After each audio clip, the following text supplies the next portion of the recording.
Hello, my name is Ken Ballard Jr., and I'm so excited that you are watching these videos. You know, being the pastor here at Encounter, what we wanted to do is we wanted to give you some tools that you can utilize that will help you to be able to get the most out of your prayer life. And what I want to talk about right now is something that can help you take your prayer life to the next level, So there are 3 tools that you can utilize that will help you to be able to do that. The first one is called fasting. Now, basically what fasting is you choosing to abstain from something. And whatever it is that you would choose to abstain from, in place of whenever you would use that thing, you are going to use that as an opportunity to pray. So if you're abstaining from food, then you would pray at the time that you would normally eat. There are other things that you can abstain from other than food. You can abstain from television or social media or gaming. You can take a moment to look at your life and what are the biggest distractions, and you can say, you know what, I'm gonna fast. I'm gonna take a period where I will abstain from that so that I can focus. And so when you would normally look at social media, you would use that time to pray. So now there are different types of fasting when it comes to food. You could do a full fast where maybe you only drink water. And in that situation, if you're gonna do an extended fast, then I would encourage you to make sure that you see a doctor to make sure that you are medically able to do such a fast. Sometimes what I've done personally, I've done a 21-day fast. And basically what happens with that is, it's called an intermittent fast. And so what you do is you set a time aside and you say from this time to this time I'm going to fast. So for example, for me, it was from sunrise to sunset, I'm fasting. And so anytime during the day when I would normally eat, I would use that as a time to pray. Now, there's certain things that you can do. If you want to choose to abstain and only drink water, you could do that. I've also seen people who say, I'm going to do a juice fast so that I'm able to get through this fast for the day, but I'm going to do a juice fast or just whatever. Or maybe I'm going to do a fast from meat and I'm only going to eat vegetables. I'm going to do a fast from starches or sugars. So it's completely up to you to decide how you are going to navigate that fast. But again, it's you choosing to abstain from something and using that as a time to focus on God whenever it is, for whatever it is that you're fasting from. There's a description of fasting and what it is next to me so you can read through that as well. And the other thing that you could do is practice what I would call silence. And silence is simply that. Silence. Now, I'll tell you, when you decide to first do this, it really is uncomfortable. So I would say if you decide to practice silence, I would say start for a short period, maybe 10, 15 minutes. The first thing I would encourage you to do, and so here's the idea of silence, is you take all external noise and you're gonna set that aside, all external noise. So that means like your phone, maybe take your phone and mute your phone, and use that as an opportunity for you to just focus. Now you could also maybe go outside in your backyard. You can go to a park. Maybe you can do something special for that moment of silence that you'll have.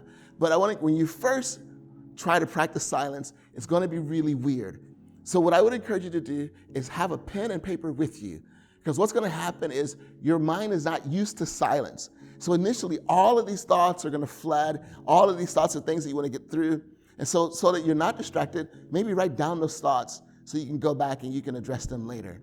But the whole goal of silence is simply this, is you want to set a time aside so that you can seek God and say, God, I really want to hear from you and what it is that you desire for me to do. Now, once you are out of your silence, if you feel like God has told you something to do, make sure you test it. How do you test it? You test it, first of all, by the Bible. So God will never tell you to do something that is contradictory to what he says in the Bible. So if you're not sure of that, maybe contact your pastor. You feel free to reach out to me, and I would love to sit down and walk it through with you to see if that's something that is consistent with what God says. But you can look at that and see it as an opportunity, but it might be a way for you to recognize when God speaks to you.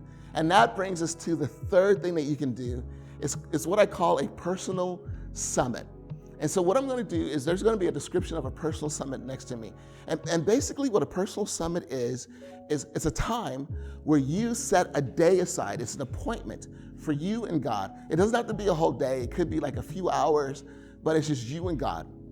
And so what you do is you go maybe to a park, Maybe you go to your backyard, but you go to a place that is not the norm for you. And you use that as an opportunity to say, you know what, God, I really want to hear from you. And then what you do in your personal summit is you use that to examine your life.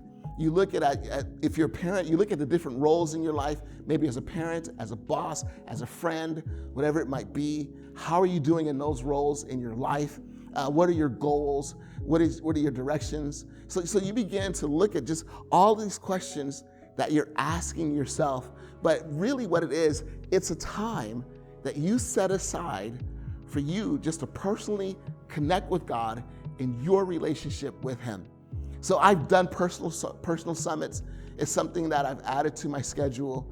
It's been really great for me because I walk away really invigorated, and many times I walk away feeling like God has used that opportunity to speak to me. So you can also maybe take your favorite, make a Spotify playlist of your favorite like Jesus songs or worship songs. You can listen to that during that time as you're just reflecting and seeking God and thinking about your life and the direction of your life. You can maybe look through books that you want to read, but again, it's a time where you personally slow down and examine your life, and you begin to make reconnections in your relationship with God. It's a very, very powerful thing to do.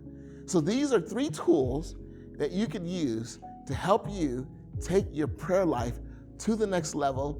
And the beautiful thing about these 3 tools is they really do open up a door for you to be able to hear from God and allow God to lead you into what He desires to do in your life. Well, again, God bless you. And I want to hear about your journey.